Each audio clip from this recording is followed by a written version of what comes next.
A partir de este momento, las informaciones que son noticia toman el protagonismo.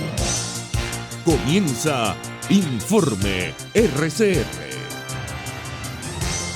Muy buenos días, bienvenidos a este Informe RCR de hoy, 4 de junio de 2021.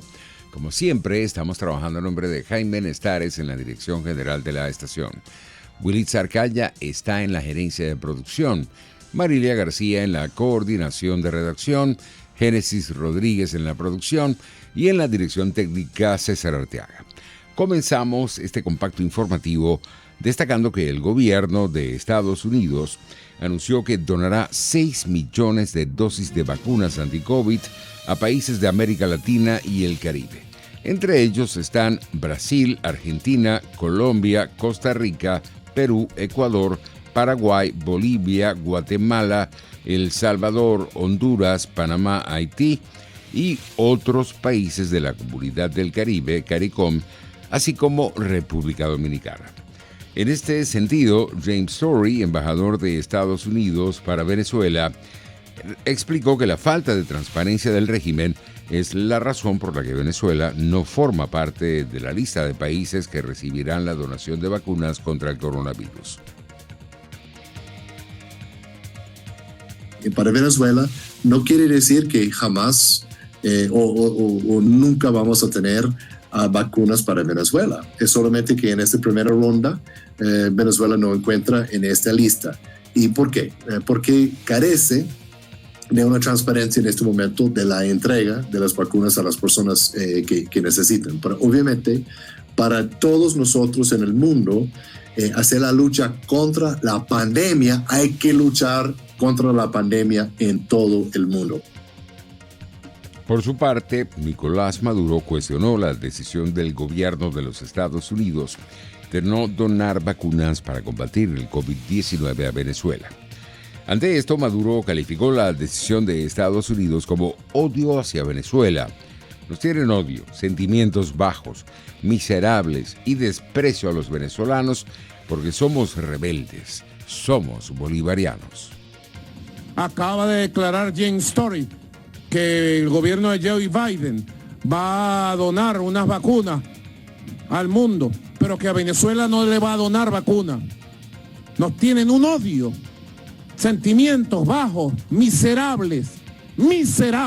James Story, son ustedes unos miserables que odian y desprecian a Venezuela porque somos rebeldes, somos bolivarianos y vamos a seguirlo siendo. Y Venezuela va a tener todas sus vacunas. Las va a tener, las vamos a lograr con el favor de Dios, con el esfuerzo disciplinado, con el trabajo, para lograr, Dios mediante, en el mes de octubre. Por otro lado, la vicepresidenta chavista Delcy Rodríguez aseguró que Venezuela llegó a los 238.013 contagios, 218.956 pacientes recuperados, 16.368 casos activos y 2.689 fallecidos por COVID-19. Rodríguez aseguró que en las últimas horas se registraron 1.258 nuevos contagios, 1.255 casos de transmisión comunitaria y 3 importados. Entre tanto, en el municipio Baruta del estado Miranda, comenzó este jueves la jornada de vacunación, donde se activaron 3 puntos: el Consejo Municipal de Baruta en Las Mercedes, la Plaza Bolívar en el casco de Baruta y la sede de los bomberos ubicada en el Cafetal. Por su parte, en el Hospital Periférico de Coche, en Caracas, informaron que solo se inmunizará a 100 personas, a pesar de haber sido convocados a través del sistema Patria y que llevaban horas haciendo fila.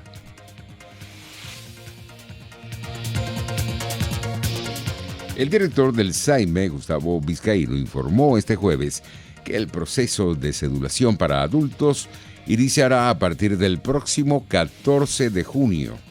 A todos esos muchachos, nuevos electores, que quieran inscribirse en el registro electoral podrán acudir a las oficinas del SAIME a partir del 14 de junio, indicó Vizcaíno. También señaló que el organismo se está preparando para las próximas elecciones del 21 de noviembre para que todos los venezolanos cuenten con el documento de identidad que requieren para ejercer su derecho al voto. Un grupo de la Organización de Mujeres de Blanco se dio cita este jueves en Ureña para pedir al gobierno de Nicolás Maduro restablecer el tránsito fronterizo o al menos abrir un canal humanitario para los pacientes de enfermedades crónicas y terminales que requieren pasar a recibir tratamientos en Colombia por el puente Francisco de Paula Santander.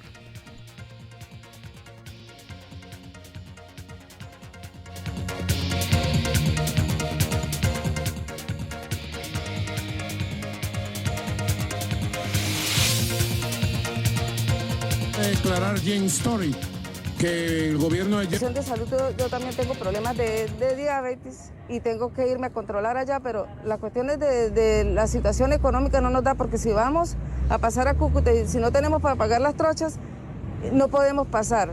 Si tenemos para pagar las trochas, no tenemos para llegar hasta los entes de salud, entonces no podemos así. Cuando se generan estas cuestiones de invierno, es imposible tener los pasos allá. No podemos pasar.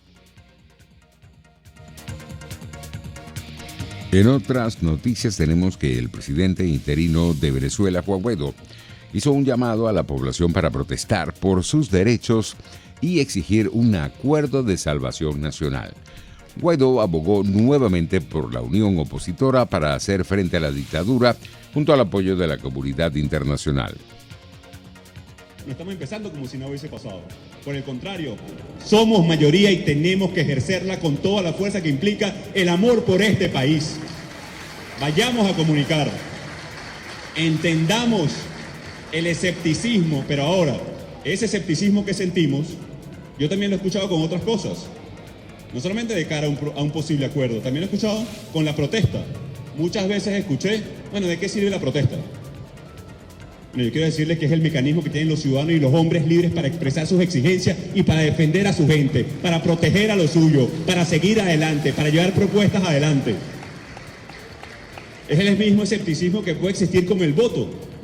¿Eso no es un mecanismo? Puede llegar a serlo con condiciones, sin duda.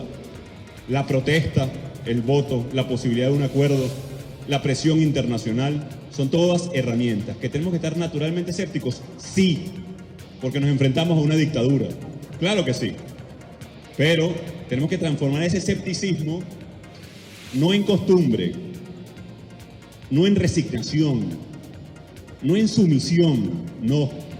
En los obstáculos que tenemos que sortear, en los obstáculos que vamos a atravesar para lograr un acuerdo que salve definitivamente a Venezuela. De 29 trabajadores petroleros detenidos por el régimen, al menos 25 han sufrido torturas por parte de los funcionarios de seguridad del Estado que los custodian. Esto lo denunció el Observatorio Nacional de Derechos Humanos. En un informe publicado en su página web, la organización habla de 17 trabajadores detenidos de Petro Zamora, 6 de Citgo, 1 de PDVSA y 5 sindicalistas. Queda pendiente para esta ONG otro estudio sobre los casos de otros 60 trabajadores. Los trabajadores detenidos no escapan de las violaciones a los derechos humanos a las que son sometidos del resto de los presos políticos. Entre los abusos, menciona esta ONG, que las fuerzas de seguridad, en particular los servicios de inteligencia, detienen de manera arbitraria a todo el que disienta del régimen, que sea considerado una amenaza o por retaliaciones políticas. Las detenciones fueron injustas, inadecuadas o violatorias al debido proceso, y las víctimas fueron sometidas a desapariciones forzosas breves. Y en horas de la noche de este jueves se registró un nuevo enfrentamiento en el sector El Carmen de la Vega en la ciudad de Caracas. Según el periodista de sucesos Román Camacho, este tiroteo inició entre la banda de Mayellas, aliada del Coqui, con unos sujetos vestidos de negro sin identificación policial. Se desconoce quiénes serían estos últimos. Vecinos del lugar comentaron que desde hace días la banda de Mayellas mantiene en zozobra a la comunidad. Los enfrentamientos se han intensificado tras el asesinato del hijo de uno de los colectivos de la zona. Es hora de ir a publicidad y regresamos.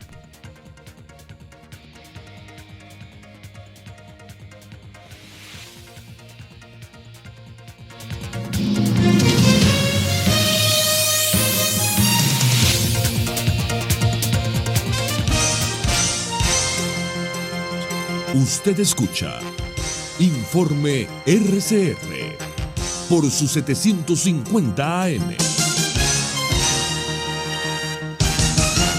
Puedes seguirnos en nuestras redes sociales. En Twitter, @RCR750, la radio que se ve. Dosis Alternativa es tu espacio para conocer de cerca todos aquellos temas relacionados con la salud, educación, la familia, entre otros. La ansiedad es una respuesta fisiológica, eso tú no lo puedes evitar. La ansiedad se presenta cuando hay una situación que tú no sabes cómo manejar. El problema es cuando tú permites que esa ansiedad sobrepase los niveles que tú puedas manejar. Dosis Alternativa nos permite tener las respuestas con los especialistas de aquellas interrogantes que nos hacemos en nuestra vida cotidiana. El estrés es una reacción fisiológica natural que se genera como respuesta ante un evento que es percibido, y quiero recalcarlo de percibido, como un evento amenazante que nos sobrepasa en nuestra capacidad de respuesta. Dosis Alternativa, una gama de posibilidades donde su bienestar físico y emocional toman significado. Con Marilia García, de lunes a viernes a las 9:30 de la mañana, solo por RCR 750, la radio que se ve.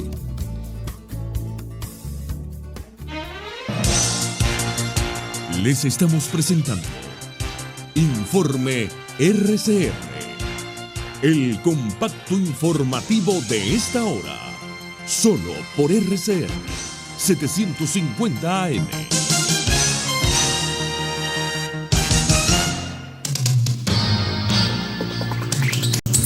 En materia económica tenemos que el economista, profesor universitario y experto petrolero Rafael Quirós informó que en estos momentos en el país solo se está procesando en las refinerías el 40% del consumo, equivalente a 80,000 barriles diarios de combustible. Por eso se observan de nuevo las largas colas en las estaciones de servicio de todo el país. Quirós señaló igualmente que en condiciones normales el consumo nacional de combustible es de 220,000 barriles diarios. Con una población de 80,000 barriles por día, estamos en presencia de un déficit del 60% para satisfacer de manera regular el consumo interno. Ratificó que la refinería de El Palito se encuentra parada porque se le están realizando mantenimientos, mientras que la refinería de San Roque no está procesando nada.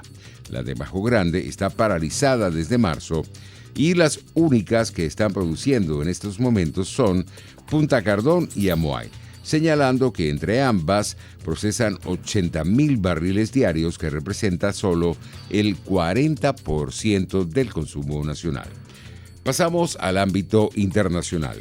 Salvar a Perú del comunismo. Con este mensaje, repetido hasta la saciedad, fue con el que Keiko Fujimori cerró este jueves su campaña electoral para las elecciones presidenciales del próximo domingo, que presentó como una cruzada contra el odio y por la unidad de los peruanos. Los detalles nos los cuentan desde Lima, Perú, nuestros colegas de Radio Francia Internacional. Cerró una campaña muy polarizada entre el profesor y sindicalista de izquierda Pedro Castillo y la derechista Keiko Fujimori, hija del encarcelado exdictador Alberto Fujimori. Llegan a la elección con una mínima ventaja de Castillo de entre 1 y 2 puntos. Está en juego la continuidad o el cambio del modelo neoliberal. Con un discurso de cambio, Castillo ha ganado respaldo, especialmente entre los sectores populares. Mi voto sería preferencia para Castillo. La oportunidad de trabajo no se los da, los sueldos miserables. Le dice a RFI Jorge, obrero de construcción. Camilo, estudiante, también también respalda a Castillo. Voto por Pedro Castillo porque creo que tiene que haber una igualdad en los temas de salud y educación. Con el fujimorismo desacreditado por su autoritarismo y larga relación con la corrupción, la derecha pide el voto por Keiko como el mal menor, apelando al miedo a la izquierda, de la que dice implantaría una dictadura comunista y la acusa de tener relación con el derrotado grupo armado Sendero Luminoso. El Nobel de Literatura, Mario Vargas Llosa, se ha sumado a esta campaña. Las opiniones de Ana, empresaria, y César, empleado de una tienda, reflejan que esa campaña ha calado en la población. La verdad que Keiko no me gusta, pero mi voto es por ella, porque con Castillo tendríamos un gobierno comunista. Por Keiko puedo votar. Castillo no me trae ninguna garantía, porque es además nuevo, rodeado con terroristas está. Con el país dividido en dos, el resultado de este domingo es impredecible. Desde Lima, Perú, Carlos Noriega, Radio France Internacional. Por su parte, el internacionalista y profesor universitario Félix Gerardo Arellano describió cuál es la situación política y lo que se espera que en los comicios presidenciales que se celebrarán este domingo en Perú. Todo este proceso de desasosiego de la globalización, la proliferación de la antipolítica, toda esta sensación de escepticismo, rechazo a las instituciones políticas, pero fundamentalmente a los partidos políticos que no han logrado expresar el malestar popular, resolver el malestar popular, enfrentar estas consecuencias del mundo global, un mundo muy dinámico de redes, de transformaciones tecnológicas, que ha dejado un buen número de perdedores, y los perdedores pues son presas fáciles del discurso manipulador, falso, que es un poco lo que se está viviendo en este momento en Perú, pero se está viviendo en Chile, pero se está viviendo en Colombia. Hay un malestar que está siendo manipulado por los grupos radicales y los partidos democráticos no están haciendo la tarea adecuada para enfrentar la situación. Arellano, en declaraciones dadas hoy en RCR, explicó cuál será el impacto de los resultados de las elecciones presidenciales en Perú para Venezuela. Creo que quien gane va a tener una situación muy difícil con el Congreso peruano, que ninguno de los dos candidatos controla, que no tiene mayorías. Creo que Castillo se va a ir por el clásico procedimiento de disolver el Congreso, lo que ya va a empezar a evidenciar su talante autoritario. No creo que Keiko, que está dando una señal de mayor madurez política, de cambio, no creo que se vaya por la vía de disolver el Congreso, no tiene tampoco el número de votos, pero la gobernabilidad del Perú en el próximo gobierno va a ser muy compleja, muy delicada. Eso influye en la región e influye para los venezolanos. En el caso del triunfo Castillo, una de las banderas del Perú libre de Castillo y particularmente de Vladimir Cerrón es la xenofobia. De tal manera que una situación delicada para los venezolanos que están en el Perú, que son muchos, que tienen grandes necesidades, y ahí hay una gran amenaza porque hay un lenguaje de xenofobia. En un país donde la xenofobia está creciendo, el candidato del Perú Libre y el partido en general tienen esa bandera. En otras notas internacionales tenemos que el presidente ruso, Vladimir Putin, promulgó hoy la ley que prohíbe a cualquier persona involucrada en las actividades de organizaciones consideradas extremistas presentar sus candidaturas en elecciones locales y federales. La controvertida ley, que afecta especialmente al movimiento del encarcelado líder opositor Alexei Navalny, fue aprobada unánimemente esta semana por el Senado y la pasada por la Duma o Cámara Baja. Pasamos al mundo deportivo.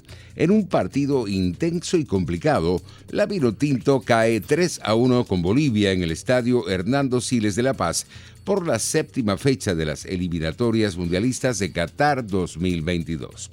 El técnico de la Vinotinto, José Peseiro, sorprendió al colocar a Fernando Aristeguieta como titular en la delantera y Joel Graterol en la portería, dejando en la banca a Wilker Fariñez. Venezuela tiene una victoria en 5 compromisos. Suma 3 puntos. Está en el penúltimo lugar.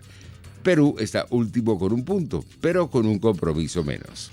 Y en otras noticias deportivas les contamos que después de la eliminación de Los Angeles Lakers en la primera ronda de playoffs, LeBron James declaró el jueves que su objetivo es comenzar sano la próxima temporada y sugirió que prefiere descansar a competir en los Juegos Olímpicos de Tokio. Lo que más me molesta es que nunca tuvimos la oportunidad de ver a nuestro equipo al completo por lesiones, COVID o alguna otra cosa, lamentó James tras la derrota ante los Phoenix Suns, que culminó la eliminación de los vigentes campeones por un global de 4-2. Así estamos llegando al final de esta emisión matutina por el día de hoy. Los esperamos para nuestra emisión meridiana. Hasta entonces. Hasta aquí este compacto noticioso. Manténgase en nuestra sintonía, porque estaremos informándole de la noticia al momento de producirse. RCR 750 AM.